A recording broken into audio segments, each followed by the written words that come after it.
So I just thought I'd show you some of the things that we're going to be filming with for the videos as I was transparent of things. It's not normal that I buy new things because I really love secondhand stuff.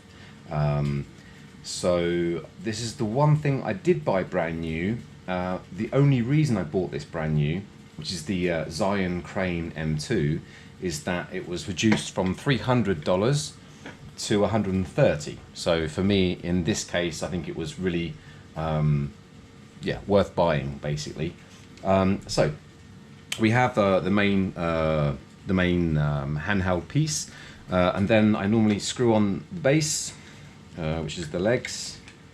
What's nice is that it screws on very easily. So this is as it would come out of the box, which is great. A point to note that it's on lock mode, which means it can't go too far. You can imagine that if you're transporting this outside of the ZHIYUN box, that this might scratch and bang and stuff. So there's going to be some scratches that may appear over time. But right now, that's it. You've got your tripod stand. That's the way it is.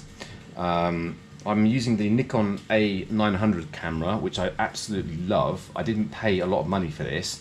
What I like about it is that it's a vlogging camera as well as it's you know, a good filming camera. It's not the best, but for the price, I think it's amazing. It also has built-in anti-shake software.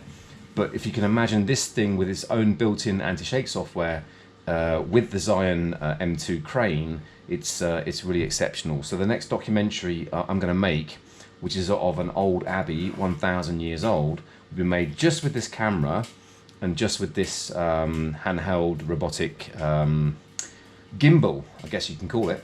So that's where I am straight away. Yeah. So the ZHIYUN Crane comes with a beautiful box, very good polyethylene, whatever, doesn't matter. So inside the box you've got all the things that you need. For this particular camera, which is the Nikon A900, I'm going to use obviously the mounting screw, which I've got from the box just here, and I'm going to use this spacer, which comes with the Crane M2. Now, they tell you that the Crane M2 is really only going to be used with Sony cameras, mobile phone, and the Hero Cam, which it does. But I wanted to try my Nikon camera to see if this thing is going to work. Now, the important thing is that weight-wise, this camera with the lens extended, bearing in mind that's really important, which we'll come on to later on, with the lens extended is matching the weight scenario of this gimbal.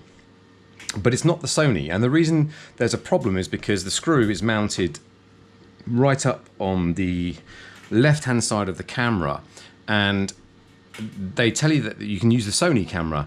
Well, that's fine because the Sony camera has its mounting point literally about here somewhere, so it's not quite in the middle, but it gives you that extra few millimeters, and it will make sense once I try and connect the A900 Nikon to this device. And I have to say that for 130 euros, this device is absolutely amazing.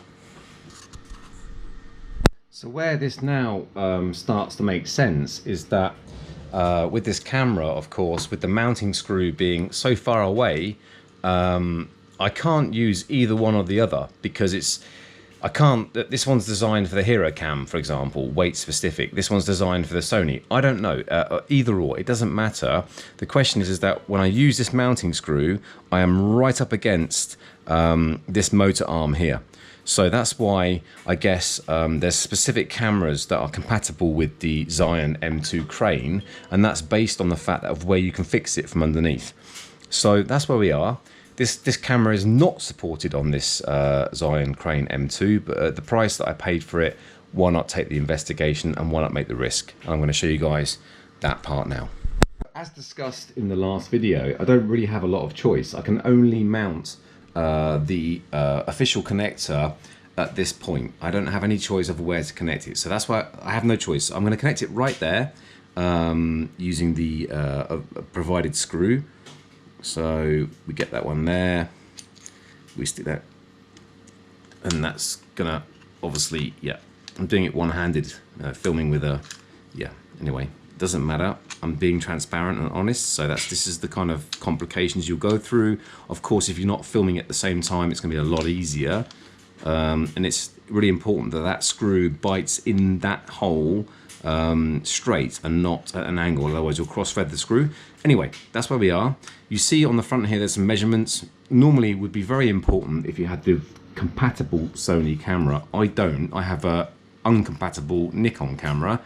But what I'm going to do is I'm just going to adjust this so that the plate, the fixing plate, is right on the edge of the front of the camera, and it will make sense a bit later on when we start to adjust. You know, the important thing for me is how can this be a mobile device? How quickly, with any camera, whether it be the Hero Cam, which I'm filming with right now, or whether it's with the Nikon Cam, what is the point where you can set this up quickly to film?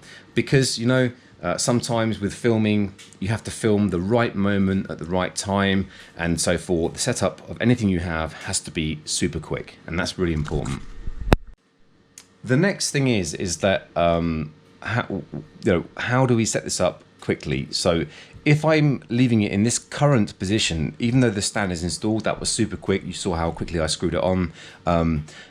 And I'm locked in transport mode. I'll explain more about a bit later on, but I've locked it so that when you're transporting it, it's not moving around, because right now it's a very hard divide.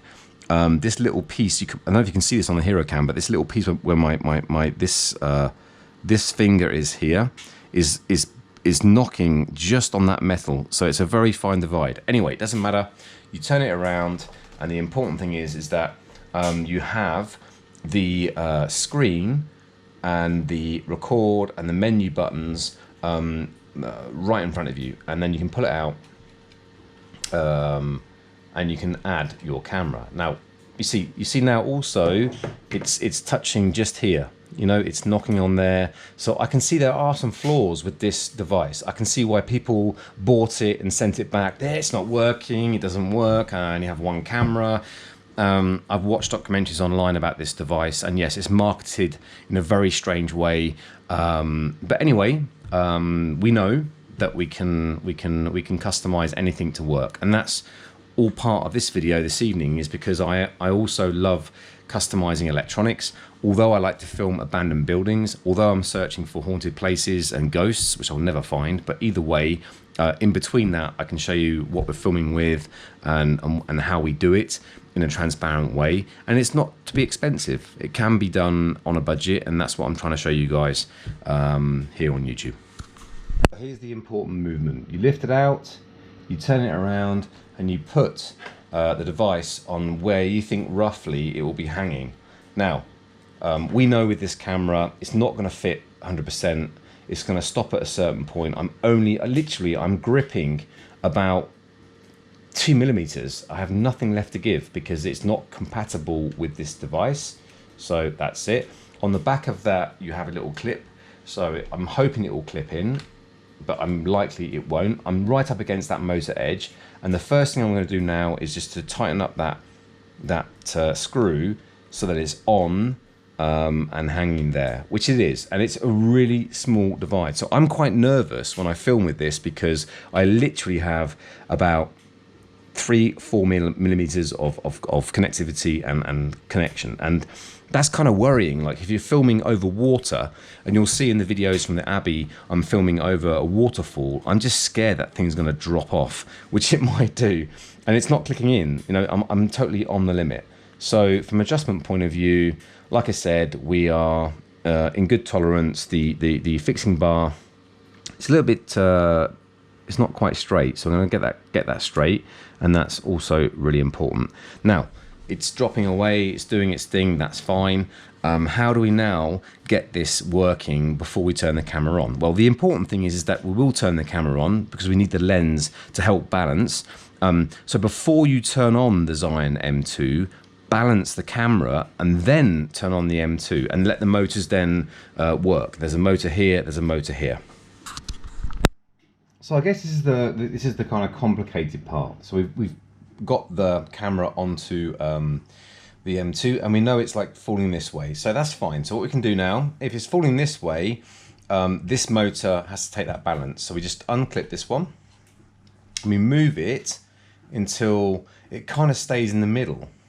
You see it's tipping now to the right a little bit, so let's move it back. Very, very, very, very, very small movements.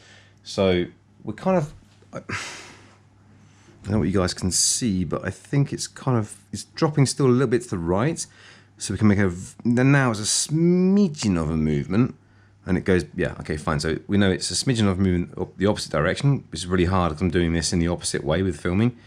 So that's about stable. As soon as you have that kind of balance, that it's not dropping to one side or the other, and it's kind of in the middle, then you lock up that first motor. So for me, the first thing has to be the balance of the camera. Let's look at that. It's kind of, I mean, I'm not saying that my desk is flat, but that's good enough that I can see for the moment. Now, the camera is tilting back slightly, so that's the other motor on this side. You see that the camera is tilting back slightly, and what we want is that camera to tilt back this way again, so it's a bit more level. And how do we do that? So, well, a number of options. On this sliding plate, we have this one here. We could move the camera forward, but I think I'm pretty much at my limit there with that. So now we have another adjusting point just here. We could look at that one and slide the camera forward because it is a little bit back. I don't have any more adjustment left on here, so I've got to look at this part. So let's do that. Well, maybe I'll show you this way around, so it'll be better. Let's just get this camera tilting more forward towards you guys. So it's going to be unreleased that one. And it's really a smidgen forward, but it's now maybe going to tip too far forward. Well, that's kind of balanced, that's cool, but the important thing is that, of course, when you turn the camera on, if that is now balanced as it is, when you turn your camera on, it's going to want to tip forward because the lens is obviously quite heavy. So then the next thing to do is then, fine, we loosen that one again, and we then go back in the adjustment and until we get that camera, you see now it's come off. That's why that little minute amount that I have is really annoying, but of course you guys will use the right camera, so it's still tilting forward. So I'm gonna loosen this one now and bring the camera back slightly until I have a more balanced setup. So there you go. So I've just loosened that one, and now it's balanced. So all you have to remember is you've got 3 points. You have, first of all, the left and right balance. Then you have this one here to make minute adjustments backwards and forwards if this one is at its full capacity, and that's the important thing. So there we are. I'm now going to turn on the handheld. By holding this for 3 seconds, it will turn on, and it's in PF mode. Interesting that it's kind of, you know, and this axis lock error message is really quite a problem, and it's not really a problem because, as I said to you, during transportation we'd locked this one. So I'm going to unlock this one, and that allows the device to then spin round when we turn it on. So I think that that's where I want to be. So I'm going to put that, bearing in mind that's where I'm going to hold it. So the axis lock can be modified by getting the camera, before you turn it on, into the right direction of filming. And the reason it's in this direction is because you've got this handheld joystick here that you're going to start moving things around with. So that's really important. So let's just turn it on. And we're in PF mode. And you see it picks up, it's now balanced. And with PF mode, it's nice because even if you tilt the camera backwards and forwards, it manages that, you know, left and right. So there are different modes. What I like about PF mode is that when I want to do ceiling shots, I can just up the joystick and the camera will go up and film that accordingly. And that's beautiful because there are some little bugs with weight and dispersion and stuff, but at least now I can film up above. And there you go. There's one bug that's just happened. So that's being transparent. This is a little bit finicky. but I'm going to show you how to stop all those last little finicky things. But at least from the beginning of adjusting your camera, you know what you have to do, and that's it really. I'm going to turn it off, and that's my video to show you what we're using to film the next documentary. It's very simple, you know, $130 motor, gimbal, and $199 4K Coolpix micro camera. So what I thought I'd do for YouTubers is to film with the ZHIYUN M2 crane, and yeah, sure, there's going to be mistakes, you know, whatever, but I think it's going to be filmed smoothly. I wanted to show you my apartment because although you think, whatever you think, I don't care, but here's how it is. So this is my kitchen. Tonight I'm going to make a beautiful spaghetti bolognese, Italiano style. So I'm just coming in, you know, there's the onions, if you don't believe me, there's the pan. There is my laptop for making recipes, which is quite nice. So I can just, like, you know, get that in there. I think it's going to work if I turn it on.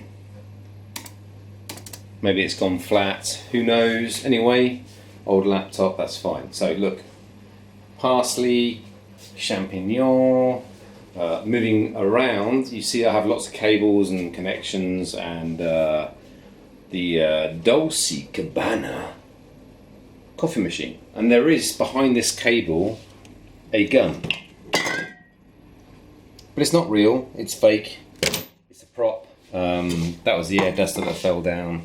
But moving right into my lounge, you can see that actually yeah, it's kind of different because I have like a lot of electronics. That's the original Beatles album, Abbey Roads. Yeah, that's the vinyl framed. Yeah, and I have, like, on my TV an open fire, which is nice. I'm just gonna move past this nice leather chair to come around and say, yeah, look, you know, we've got like custom lights in here that I've built. Really nice custom light. Beautiful thing, actually. I made this from an old gas lamp. Yeah, I can show you guys all that, you know, how to make it. It doesn't matter. Just some spray painting and cleaning and blah blah. But anyway, that's it. And this is my custom amp that I'm building. Was a speaker box. Now it has aluminium on the front and carbon fiber on the side. Yeah, so what's next? Yeah, I guess I have to show you outside in the garden because it's been snowing. That's the reason why I put an open fire on my TV, because it was snowing outside, and I thought that it'd be really nice to have an open fire today. So there's the open fire, and let's go outside and have a look with some additional lighting so you can see what's going on outside.